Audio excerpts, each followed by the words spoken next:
পাকিস্তান যে পরিমাণের বিশ্বাসঘাতকতা করেছিল পূর্ব বাংলার সাথে, পূর্ব বাংলার শাসকরা তার চেয়ে কম বিশ্বাসঘাতকতা করেনি। এখানে সাম্য, মানবিক মর্যাদা এবং সামাজিক সুবিচারের কোনো স্থান দেয়নি। তাহলে জনগণের বিদ্রোহ ন্যায়সঙ্গত, এবং সেই বিদ্রোহ কেন এত বছর পরে হলো সেটি হচ্ছে আমাদের জিজ্ঞাস্য।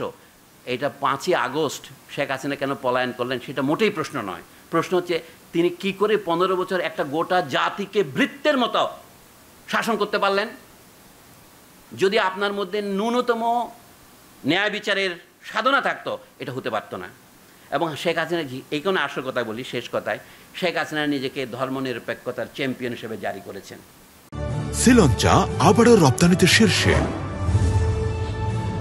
তার এই ধর্মনিরপেক্ষতার আড়ালে বসে তার দলের লোকেরা এখানকার হিন্দুদের সম্পত্তি দখল করতে কোনো দিনও একটু দ্বিধা করেনি।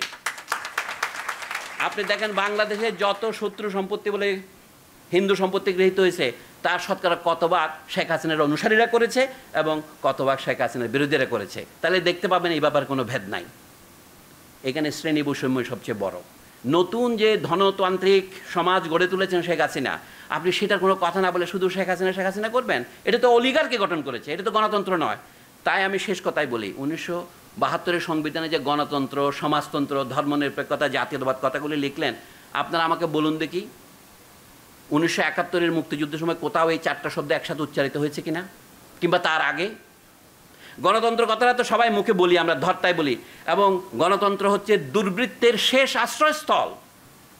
The last citadel of this scoundrel is democracy. এবং এরিস্টটল বলতেন ডেমোক্রেসি হচ্ছে সমস্ত শাসন ব্যবস্থার মধ্যে সবচেয়ে নিকৃষ্ট। সেই ডেমোক্রেসি শেখ হাসিনা চালিয়েছে। শেখ হাসিনা যেটা চালিয়েছে এটা যদি ডেমোক্রেসি হয় তাহলে পৃথিবীতে ডেমোক্রেসির কোনো দরকার নেই। অর্থাৎ একটা মানুষ যে মানুষকে প্রতারিত করা যে কত সহজ, এখানে বক্তৃতার মধ্যেও আমরা যারা উন্মাদনা সৃষ্টিকারী বক্তৃতা করে অভ্যস্ত তারা কিন্তু এই কাজই করছি। কাজেই ডেমাগগদের কথায় আমাদের আর নড়া চলবে না, প্রত্যেকটা কথাকে বিচার করতে হবে।